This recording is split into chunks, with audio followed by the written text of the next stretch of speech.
Welcome back to another episode of the Junkyard Dawgcast. I'm your host, Jordan Hill. Got the whole crew with us, Kipp Adams and Ben Wolk, on this Tuesday afternoon. Quite a bit to get into on this episode of the podcast. We're going to lead it off in a few minutes talking about the NFL Combine. Quite a few Bulldogs are going to be there. Talk about some shakeups with the Classic City Collective. Talk about Georgia baseball, a very successful opening weekend for the Bulldogs, those Diamond Dogs. We will also talk about some of the latest mock drafts we're seeing with some of these Georgia players who are getting ready for the NFL draft. And we will close it out with UGA hoops. And folks, I know you're really going to fight the urge to tune out by the time we get there, but just bear with us because I'm promising you it will be a conversation worth listening to. But first, we are going to talk about some of the news from last week, looking at the NFL Combine coming up later in February up in Indianapolis. Georgia with 14 players invited to the Combine this year. We'll run through the list really quick. Running back Trevor Etienne, offensive lineman Dylan Fairchild, Tate Ratledge, Xavier Truss, Jared Wilson, wide receivers Dominic Lovett and Arian Smith, defensive lineman Warren Brinson, Ty Ingram Dawkins, Nazir Stackhouse, and Michael Williams, inside linebacker Smile Munnan and Jalen Walker, and safety Malachi Starks.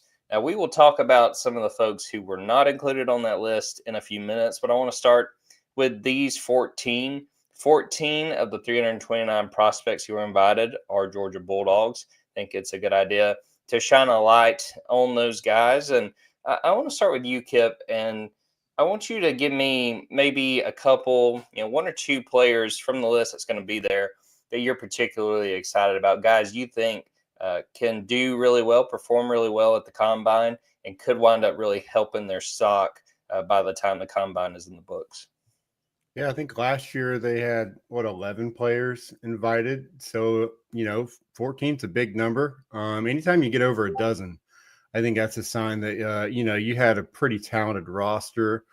And Georgia's always going to have a guy or two that kind of blows it up at the Combine. I just think with the way Scott Sinclair runs this program, the kind of athletes Kirby Smart's recruiting, you should expect at least one, if not two or three guys to really stand out and improve their stock, if not at the Combine, then at the Pro Day. One guy that I mentioned, I think when we did our roundtable or when we talked about this earlier, is Dylan Fairchild. I think he's a guy that's just going to go out there and, probably compete for the most bench press reps. I think he's a guy that can put up, over 30 reps on that. I don't know. That's kind of a thing where you just never really know. You have to get into a rhythm and see how many you can pump out. Maybe one day you can do 28, one day, you're pushing 40. But he is one of those just workout warriors that I think is really going to impress in that setting. I also just think that Tierney Ingram Dawkins and Michael Williams are going to go out there and test off the charts. They're both very athletic and move really well for their size. And I just think that's a situation where you've kind of seen some fluctuation in projections with Michael Williams. No one knows where Tierney Ingram Dawkins is going to go, but I do think that both those guys are going to be stock up guys after the Combine, because I just think, when it comes to the broad jump, the vertical and drills, they're going to be lights out. All right, Ben, what about you? Who are a few of the Bulldogs that you think are really going to shine when it comes to the Combine? Well, what really stood out to me when you were really going through and naming everyone is all the names in the trenches. And it makes you wonder a couple of things, like why was Georgia not as great in the trenches as it seemed like they should have been this past year? And also, I think when you look ahead to this next season, you think, like, all right, we've talked about how thin they're going to be on the defensive line. We've talked about how much shakeup there's going to be on the offensive line. So just thinking in Georgia terms, that was the first thing that stood out to me as you really started to list those things out. But when we're talking about the Combine itself, who I think is going to shine, Jalen Walker, I think is just going to be the guy that everybody's talking about up until whatever point he gets drafted on draft night. And I think it's going to be really early because everyone just gushes over this guy, every little thing that he does. And I think that he's going to flash in multiple settings. That's the other thing about a guy like Jalen Walker. It's like he's going to get into interview settings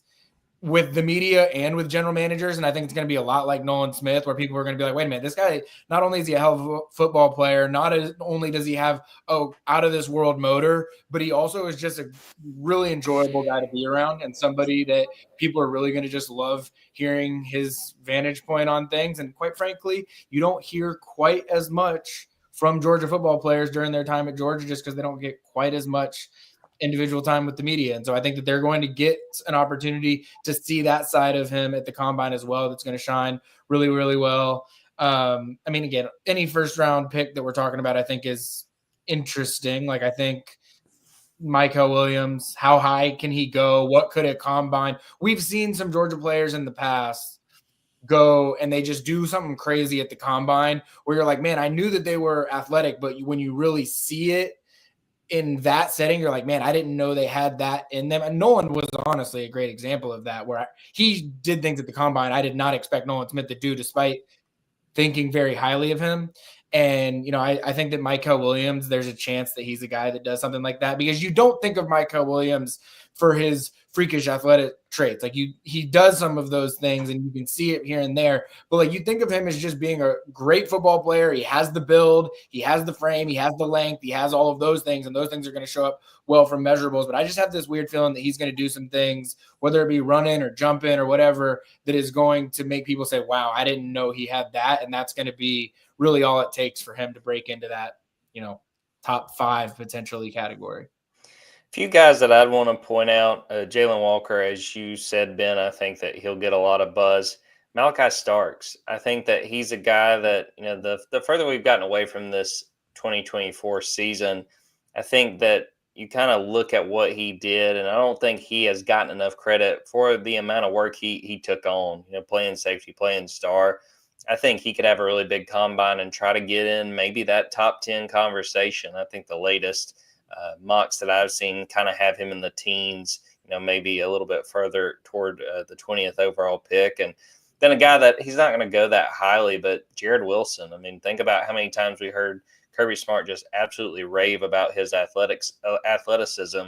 I think he's got a golden opportunity to be the first center taken. Now, when that'll be, I'm not entirely sure. It's kind of harder to gauge when a center's going to go off the board, but those are the 3 guys that I look at and say, man, I think they have a chance to really impress.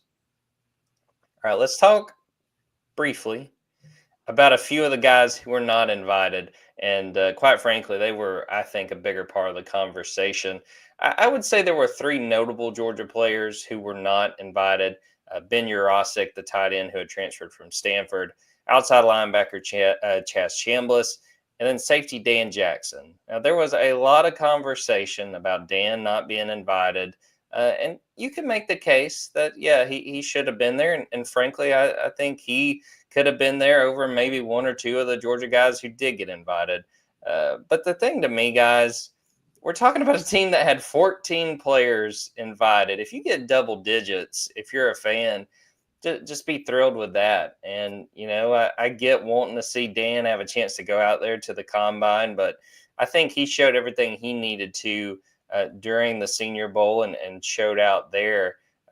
I wouldn't get up in arms. Kipp, I don't know if you feel the same way, but I kind of thought everybody reacted on social media. That was a little too far for me when it went for Dan Jackson.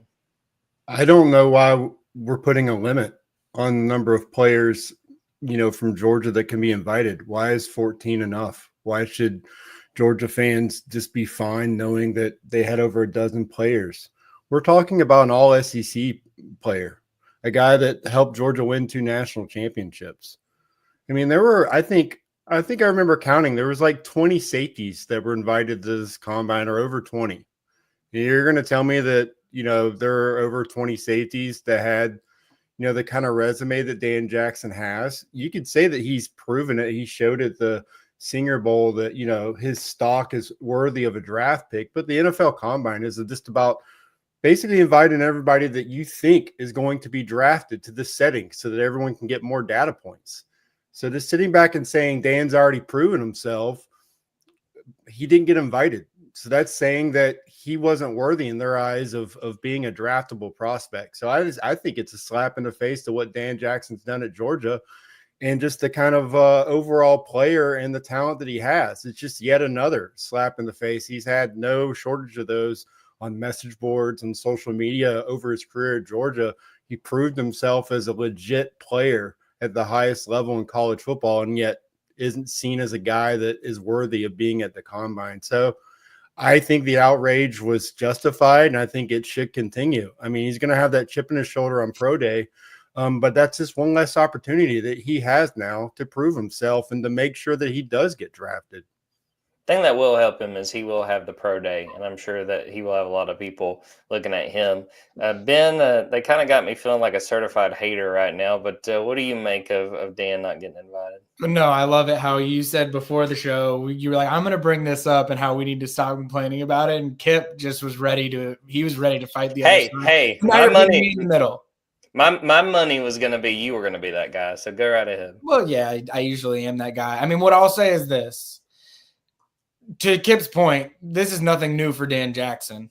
He is now not getting a chance to go to the combine, and he's also the same guy whose head coach didn't even know who he was when he got to college as a freshman. So, I mean, this is just the story of Dan Jackson in a nutshell. I'm surprised mainly because Dan Jackson's someone that I think will do really well at a combine, and I don't know how those decisions are made, but it's like he's someone that I think would shock people with how that is an area where he is very, very strong. The way he's going to run, the way he's going to jump, those types of things I think will stun people, which I think makes for the pro day to be really fascinating now. Like it's good for us, I think, because it just means we're going to get good pro day conversation. We kind of got it last year with Kamari Lassiter because he didn't run the 40 at the combine, and then he did in Athens. But like now we're going to get Dan Jackson. I think that will be fun, and it'll be interesting to follow what he does there. I think you're going to get a lot of NFL teams at that pro day, if not all NFL teams at that pro day.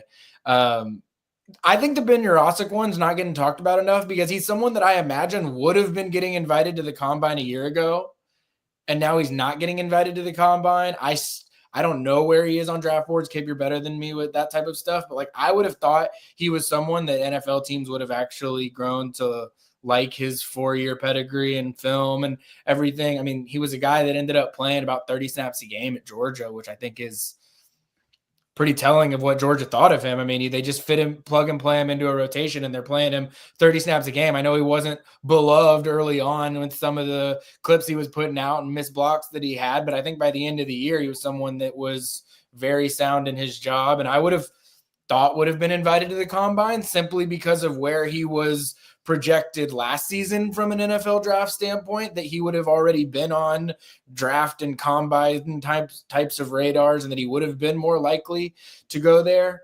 So that one honestly surprised me. And I know it wasn't talked about as much, but it surprised me as much, maybe even more, just because of where he had been in the past. Who was the third name that you mentioned?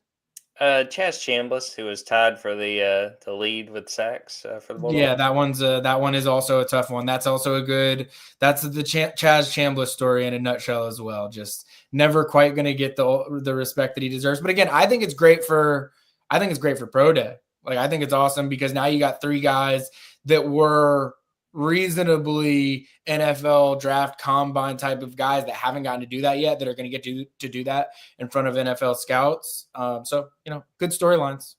Ben made a good point. This is great for us. Tremendous content coming from the pro day.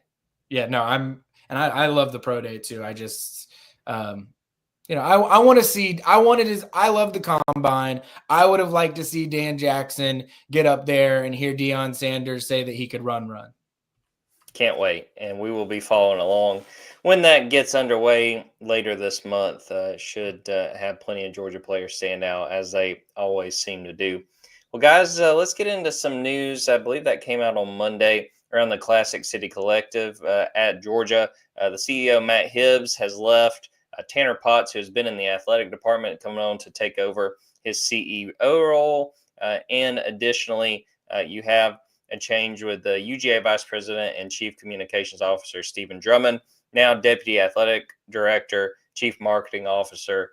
When we sort of are preparing for this road ahead with the House settlement, whenever that is decided, getting ready for what college athletics will look like going forward. So, Ben, you had the story here with these changes. Just talk a little bit about what you learned around it and maybe some of your takeaways with what's going on at the collective. Well, I think it's twofold. I mean, I think one, the CEO of the collective, Matt Hibbs, who has really been de facto, for lack of a better way of describing it, been negotiating on behalf of the collective with player representatives, brand marketers for the last 2 to 3 recruiting windows. He's leaving to go work for Pathway Sports, which is the company you might have seen in headlines recently because they're the ones that are negotiating on behalf of a lot of football players for future video game rights deals. And so it's a very hot, new, relevant thing in the NIL space. And I would say Matt Hibbs has always done an incredible job of being on sort of the more cutting edge side of the NIL space. I mean, I know he was involved with Barstool Athletes originally, and then he gets involved in the collective side of things, and now he's going to video games, right types of deals. So, he definitely is on the forefront of what's going on in the NIL space and that side of things. Obviously, Georgia needed to replace the collective CEO and who was going to be responsible from that third party side of things. And again, this is all part of the what's allowed now versus what's going to be allowed in theoretically July 1st when the House settlement goes into effect. But as of right now, collectives have to be separate from the university. They can't be employees of the university. They have to be independent, operating on their own, negotiating those deals with player representatives through the collective. So Tanner Potts, who has been in the athletic department and has been working on the NIL side of things in-house, which I'll get to in a second, he's now going to be transitioning over and being the CEO of the collective, basically operating on that front for the foreseeable future. How that changes July 1st, should the House settlement go into effect, remains to be seen. That much is where I don't even have the time to get into what all the possibilities are with that right now. But on the in-house side of things, there is still going to be what's possible from the UGA athletic department generating NIL related deals for their players that will be thought of separately from the revenue share. And that's where Stephen Drummond comes into play on the Georgia side of things. He has a great background in the NFL and in the college space, just between, as a liaison between teams, businesses. I think that it is a great fit for what they're going to try to do in terms of, fostering agreements with Delta and Raising Cane's and you name a brand that might be relevant to the Georgia space.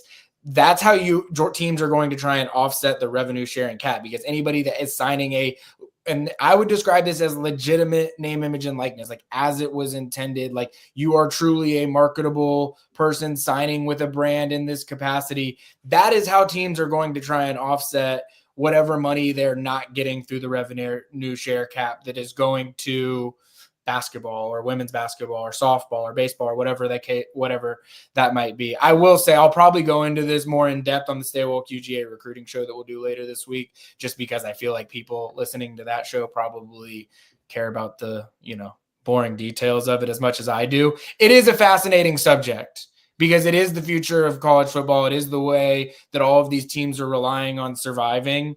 And it's something that a lot of programs and, organizations are trying to figure out on the fly how to operate. Tell people all the time, be thankful if you're a Georgia fan that Kirby Smart is in charge, because the dude knows how to run his side of things and he knows how to be in contact with the right people on the other side of things to be able to make sure that it is a seamless operation.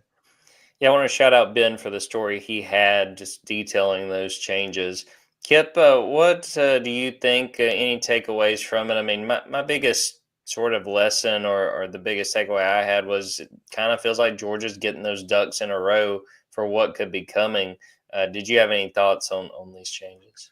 Yeah, you just have to kind of retool your staff and be flexible. I think that's what's going to happen to a lot of college staff, especially, revenue sharing. You're going to be losing some commas there as far as your budget for your staff. So you're going to be asking these guys to take on new roles, and you have to be able to pivot and adapt as quickly as possible. And I did also notice that I think James Ellis, another staffer at Georgia, he has a new title on his Twitter handle. He's the director of scouting now. He was the player personnel coordinator at Georgia for several years, a guy that has had job offers. And I think, when you see something like director of scouting, you have to also now acknowledge that you're not just scouting, high school players, you're also scouting other rosters. And that kind of just, when I saw that title, I'm like, yeah, he's probably evaluating all of college football. They have to build out a board of players who might not even be available, but you have to be ready, when anyone goes in the portal. So I think, for him to take on more responsibility, congrats to James for that, but also just to acknowledge that you're going to be wearing different hats than you were 5-10 years ago, when they were just getting different support staff, getting video guys to watch film. Now it's just expanded to different aspects. You have multiple ways to build your roster out now. And just like with NIL, making sure that you're helping your players get compensated for what they're doing for your program. You also have to acknowledge that Kirby's always going to be trying to build the best roster possible. And this is just another avenue for him to do that. I think it's been a huge topic of discussion. How is Kirby Smart navigating this transfer portal? How is Georgia doing when it comes to getting transfers in? Is just recruiting high school players now an inefficient way of developing talent? And especially you just look at the quarterback position. When you're starting to look at like who's going to be good at quarterback, they're all single year guys now. You get 1 year of a really great quarterback, and then you're having to reevaluate that position. That's the way it's going to be. So I think just these staff changes make a lot of sense, and the different jobs that they're taking on. I think it's Kirby Smart acknowledging that the landscape's changed. I have to make sure that this program's set up for success. Hey, you talk about James, that director of scouting. We talk about 24/7 jobs around here. Good God, I cannot imagine what they have to take on with something like that. Well, we're going to take a quick break, come back, talk about Georgia baseball, who opened its season over the weekend, and we will also talk about UGA hoops.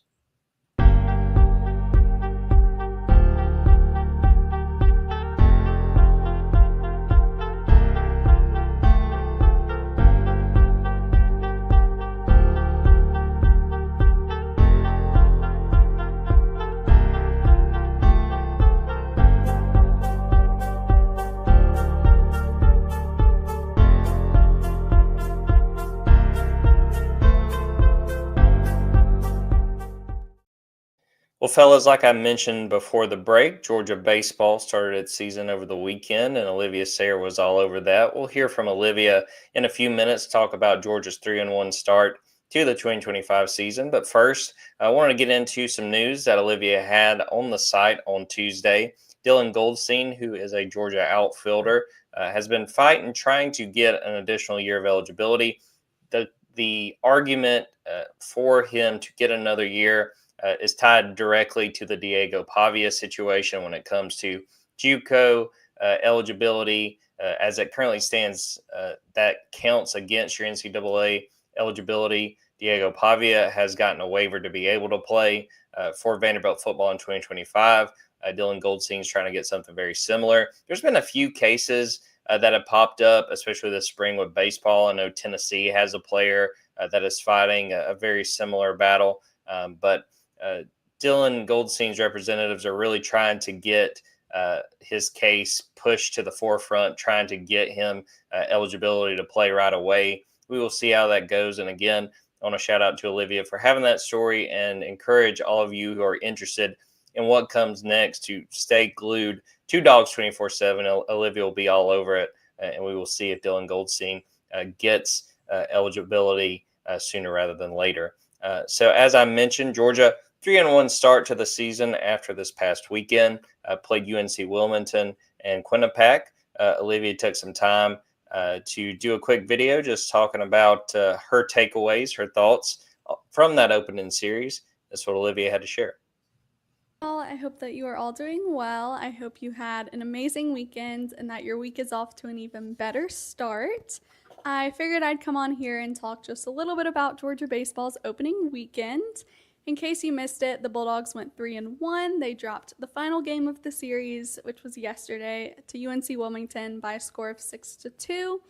And I'm looking online, I'm reading all the comments. Just one thing that I've noticed is that there is a lot of overreacting from this weekend.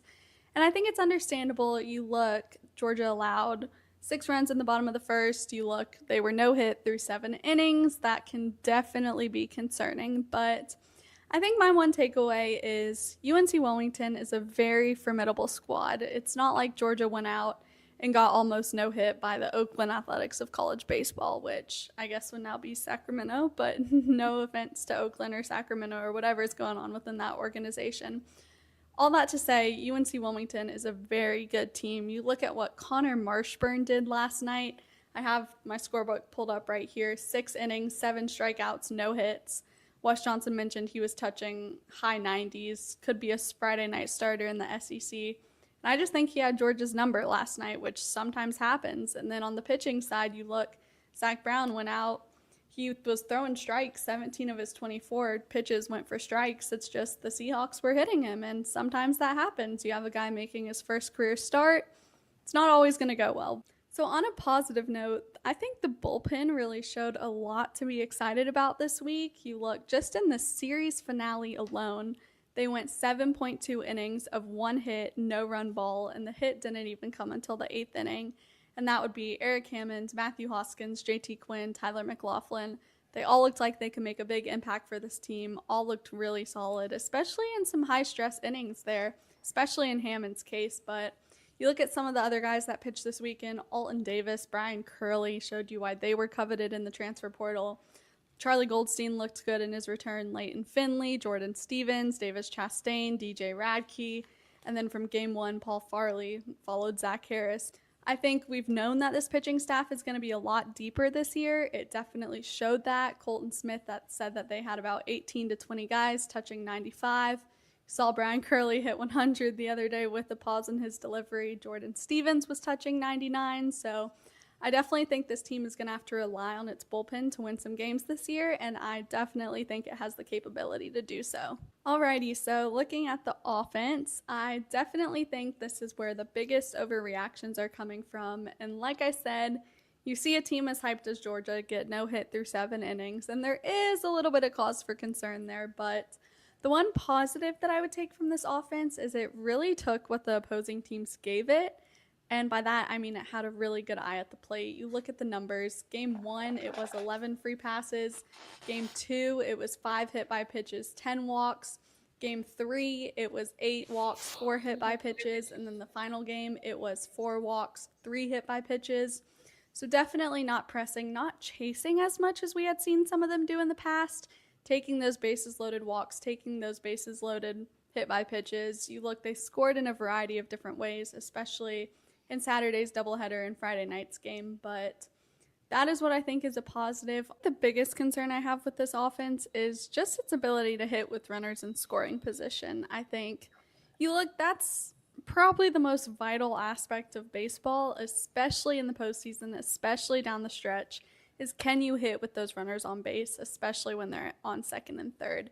So looking at the numbers from this past weekend, series finale, 0 for 6 in those situations with 7 left on base. Game 3, 4 for 20. Game 2 started 0 for 5 and left 11 on base. And then game 1 wasn't as bad, just left 6 on base. But that's definitely an area for growth within this team, and I think they will grow there. You look how veteran this team is. All these guys have been in those situations. They've hit with runners in scoring position. They've delivered. I think it's just a matter of getting into rhythm and consistently doing so. Next up, Georgia will play Kennesaw State on Tuesday night at 6 p.m. at a field in Marietta. Good stuff, per usual, from Olivia. And guys, can you believe that Georgia fans were overreacting to something? Nah, lost a game to UNC Wilmington. They would never overreact to that. Yeah, she's learning the hard way, but she's doing a great job. And I did want to share, in the time since we started recording, Olivia reporting Dylan Goldstein's temporary restraining order hearing is set for Wednesday at 3 p.m. in Macon. So hopefully Dylan will get some news as far as his eligibility, and maybe he'll be able to go for the Bulldogs sooner rather than later. All right, the point in the podcast that we've all been waiting for. It's the Georgia Men's Basketball Minute. Things are not going great. Georgia lost both of its games this past week. Lost at Texas A&M 69-53. Lost at home on Saturday to Missouri 87-74. Horrific second halves of both games. That Texas A&M game might be the worst second half I have ever watched of Georgia basketball, which is saying something. I wasn't around, unfortunately, to watch, or maybe fortunately, to watch that Missouri game on Saturday, but a very similar situation where they're in it in the first half and just get worked in the second half. Georgia now 16-10 overall, 4-9 in SEC play. All of the bracketology experts now have Georgia out of the tournament because of this recent run. They've lost 8 of their last 10. Ben, I don't know where you are, but I don't see this team making the tournament. They have let some golden opportunities slip away, and it's come back to bite them. Yeah, I mean, for all the people that were hating on me when I was saying don't overreact to the Arkansas loss, this is their opportunity to kind of dance on my grave a little bit, because those were the ones you had to get in the event that a stretch like A&M, Mississippi State, Missouri happened. And it's we talked over the last couple of weeks, Georgia had to find a way to win one of Mississippi State or Missouri. It just felt like there was no way you could lose both of them and really live to tell the tale about it this season. I mean, technically speaking, everything that we've said, they got to find a way to get to 19 wins and maybe win one in the SEC tournament. It's they could still do that. You're just going to have to go on the road. I mean, they haven't gone on the road and won a game against an SEC team yet. So until they go on the road. I was just going to say really quickly, how many other SEC teams do you think have not won on the road in conference play this season? Oklahoma, maybe. It's only one other team, and it's South Carolina, which has not won a single SEC game. But I didn't want to. I didn't want to interrupt you, but no. That was a great interruption. I mean, I think that it's just I don't look at Georgia right now, and I've been a defender of this team and a lot of the players on the team and of Mike White. But I do think that we've now reached a point in the season where it's you have to realistically look at it. It's is this team going to go on? They're certainly not going to go on the road and beat Auburn. They're very likely not going to be able to steal a home game against Florida. Can they go on the road and beat Texas, go on the road and beat South Carolina, and come back home and beat Vanderbilt 3 games in a row to end the season? And you still might need a little bit of extra work beyond that to be able to do it. And so that's where it's I think it's setting up for, you just brought up South Carolina. I've been saying it all year. I think it's setting up perfectly for South Carolina, who's given some teams hell at South Carolina, and they just haven't been able to get out with a win. For Georgia to go on the road as a 1.5, 2-point favorite at South Carolina, and South Carolina wins by 6 or 7. And it's just I can only imagine the meltdown that would be happening on the Junkyard in the event that happens. And it would be, well deserved at that point in time. But it's I'm in this weird place where it's I do see life in the season, even though I think it's dead. I don't think that Georgia has a chance to make the tournament at this point because of what I think is possible with what's out there. But technically speaking, I mean, this team has played. They've led. I mean, we've said it before, and it's going to annoy people because it put them through misery during some of these games. But they led by double digits at Arkansas. They were ahead on the road at Tennessee, at Texas A&M. They took Auburn to the brink at home. They've done things this season that make you say this goes that way, that goes this way. You've definitely got the resume together, and maybe you've got a good enough team. But now I'm looking at it, and it's there's just the wins aren't there. The wins just aren't there with what they have left. And it's tough because I do think this Georgia basketball team was much better than last year's Georgia basketball team. It just wasn't there enough to make a difference for what is the result that everyone's looking for, which is making the tournament. And to your point, Ben, it's a situation where, even going back to that Arkansas game, I'm in total agreement with you. It's it's not the end of the world. The problem is you did that over and over and over again. And when you do that over and over again, those pile up. You have to get some of them. You can't just say, well, we were right there. And you were talking about people dancing on your grave. There was a lot of that on Tuesday night for me. And frankly, it was well-deserved. And honestly, it was hilarious because to set the scene, Georgia's up 9 on the road against the number 8 team in the country. And hey, I'm going to shout him out because he looked like a genius after this. J.K. Lockhart on Twitter. He tweeted at me and was like, there's 100% chance they're going to lose this game. And I quote tweeted him and said, the folks who choose to be miserable even when Georgia is playing well kill me. And then Georgia proceeded to go like 12 minutes and 40 seconds without hitting a shot from the field. It was like something out of a TV show or a movie. Like, I could not have looked like a bigger idiot than in that moment. And I did want to shout out to my buddy Justin Lee, who, congratulations, just got married. So I had tweeted, the folks who choose to be miserable even when Georgia is playing well kill me. And even before it turned sideways, he took a part of it and put Georgia is playing, period, well, kill me. And man, was that prescient. He knew what he was talking about. But no, it's a missed opportunity. And I'm frankly just really interested to see how they end this season. If things go poorly these next few games, you're talking about a situation where you're just trying to keep your roster together for next year. I mean, I'm pretty confident Asa Newell won't be back, but you need to bring back some of those other guys. This could get bad. Let's just see what Georgia does from here. Kipp, what do you make of this mess? I know specifically you were watching that game on Saturday.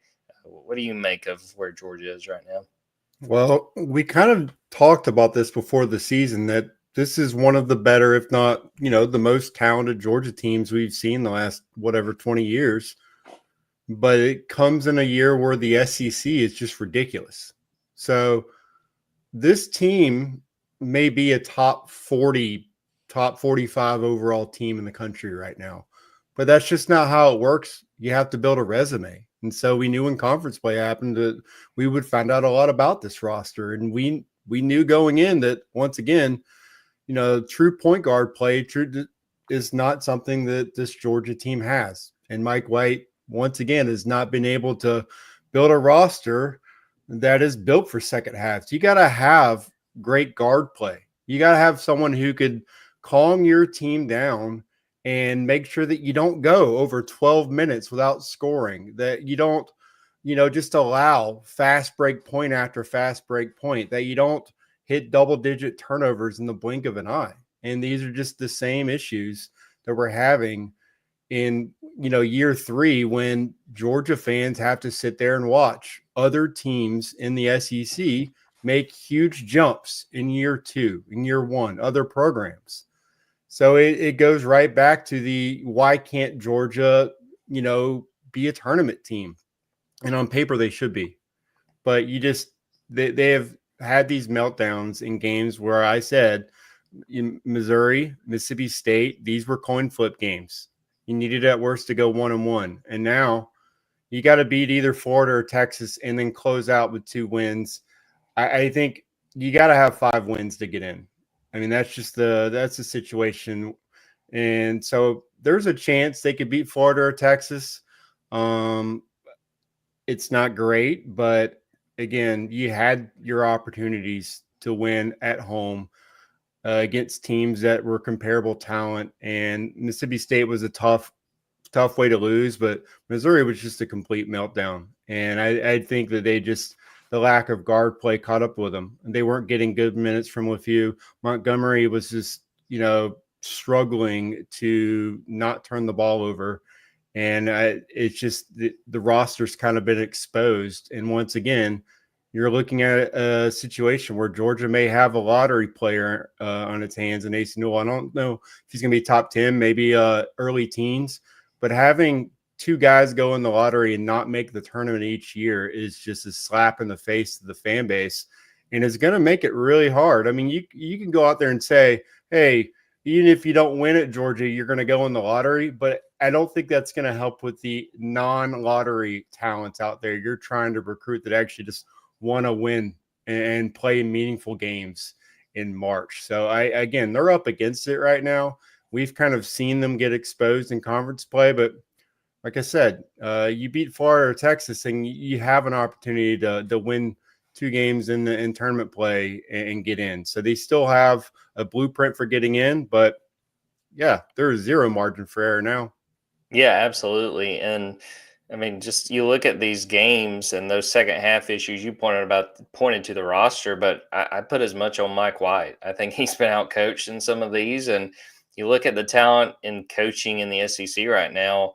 I mean, right now he does not stack up. He has not shown himself to be able to adjust to put his team in winning position enough, and other teams have taken advantage. Now, the good news for Georgia, there's a couple of things I want to point out before we get off the basketball talk. One, some of these games at the end, yes, they're playing number 1 Auburn and then they're playing number 2 Florida. But at least you've got a really bad South Carolina. You can try to get that win on the road.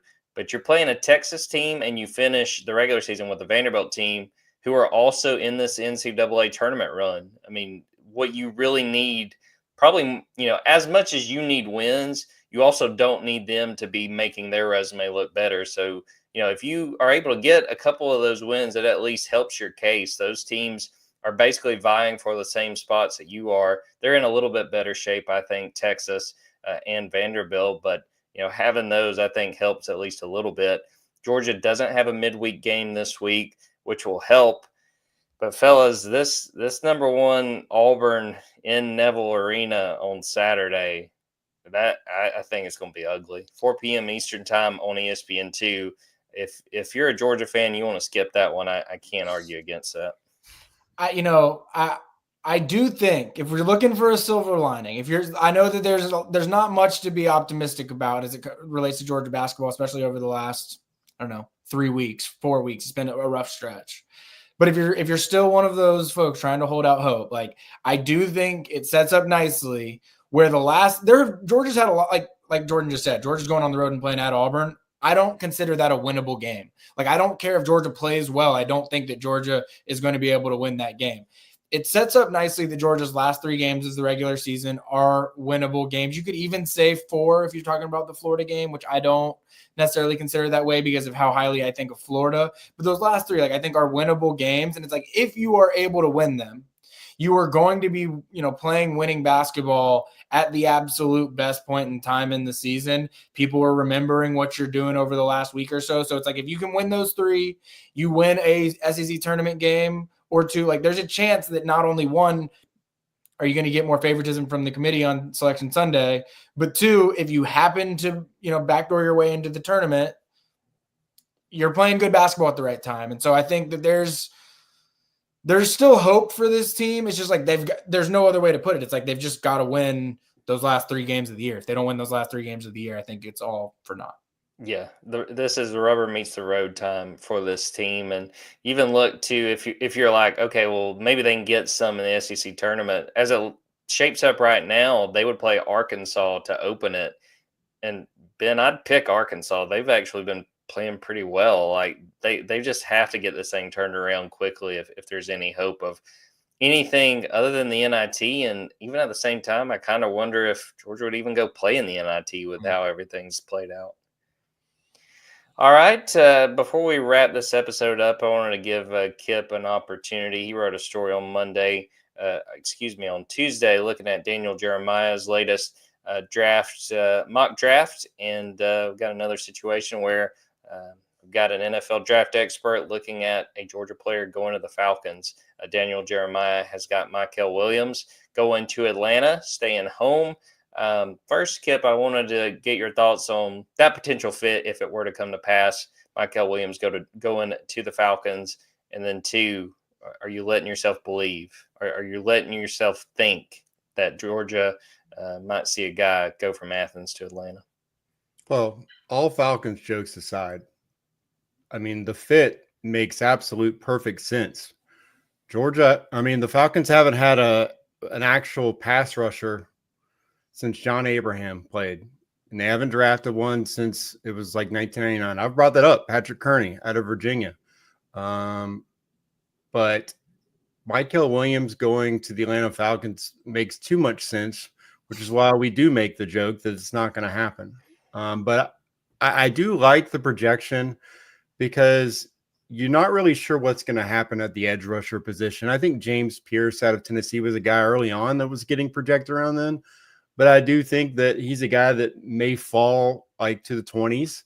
Mike Green out of Marshall's a guy that's rising up the boards after, showing out during the Senior Bowl practices. So he's a guy that I could see pushing Michael Williams for even if both are on the board. So I think, Falcons fans would probably be like, of course, the Falcons would pick a guy from Marshall over a guy from Georgia. But I think that's kind of where things are right now. I think Jalen Walker doesn't make it past the Panthers at number 8. This makes too much sense. Malachi's a little bit more all over the place. I've often thought that the Dolphins make the most sense at 13, but he needs to hold his stock at least where it is.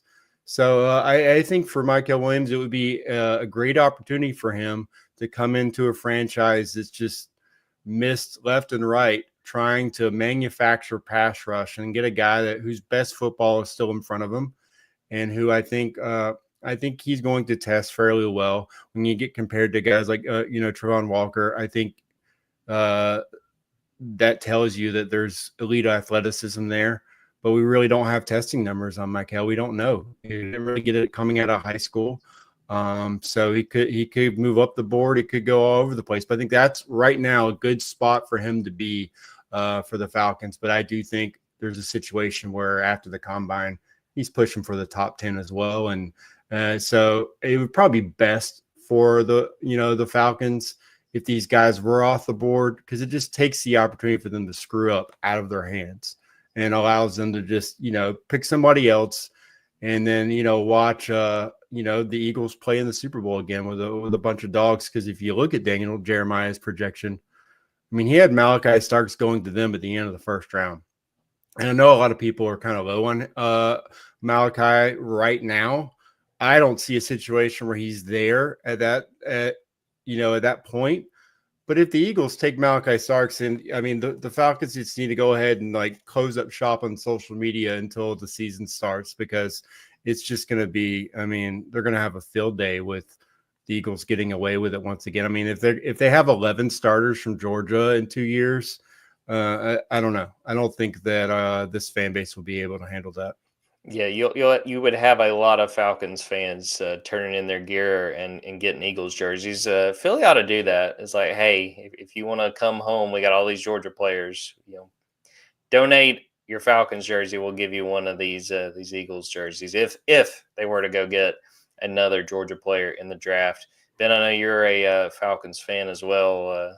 I would be excited for Michael Williams if that were the pick. What would you think of it? Well, I will justify whatever the Falcons do, regardless of whether it is in my best interest or not. Unlike Kipp, I will defend my Falcons. And yeah, I hope that they draft. I hope they draft Michael Williams. That's fair enough. All right, Ben, we're gonna record another Stay Woke podcast on Thursday. Wanted to set you up and preview a little bit of what's coming. What can the folks expect from Thursday's episode? We're definitely going to recap some of the things that we've learned through the Under Armour Atlanta camp and just some of the official visit updates, those types of things. Like I said, we already talked a little bit about the Classic City Collective shakeup and the NIL on the athletic director side of things. Like, I'm going to get into all of that in more detail as well, just because it is something that I do think is fascinating. It is going to dictate a lot what Georgia's roster looks like and how they're able to put things together moving forward. And then we will have an interview with, I'm going to say, a mystery Georgia signee who is not yet enrolled. Basically, because I'm just going to say a mystery Georgia signee that hasn't enrolled, and we'll just leave it at that. The man knows how to plug the content. Well, we will wrap up the episode right there. I appreciate Kipp and Ben for popping on. Thanks to everyone who watched this live, everyone who is watching or listening to it after the fact. Go to Dawgs 24/7. Subscribe right now. Again, less than a month away from the start of spring ball, and it will be a very busy time. We will continue with our Georgia basketball coverage. Again, they don't play again until Saturday at Auburn. The Georgia baseball coverage, as Olivia mentioned, they play Kennesaw State on Tuesday night. I know Olivia will be all over that. We'll have all the recruiting news, anything else coming in these next few weeks as we continue to look ahead to the 2026 class and beyond. Go to our YouTube, go to our TikTok, a lot of good content there as well. So we'll wrap it up right there. For Kipp Adams and Ben Wolk, I'm Jordan Hill. Until next time, take care, everybody.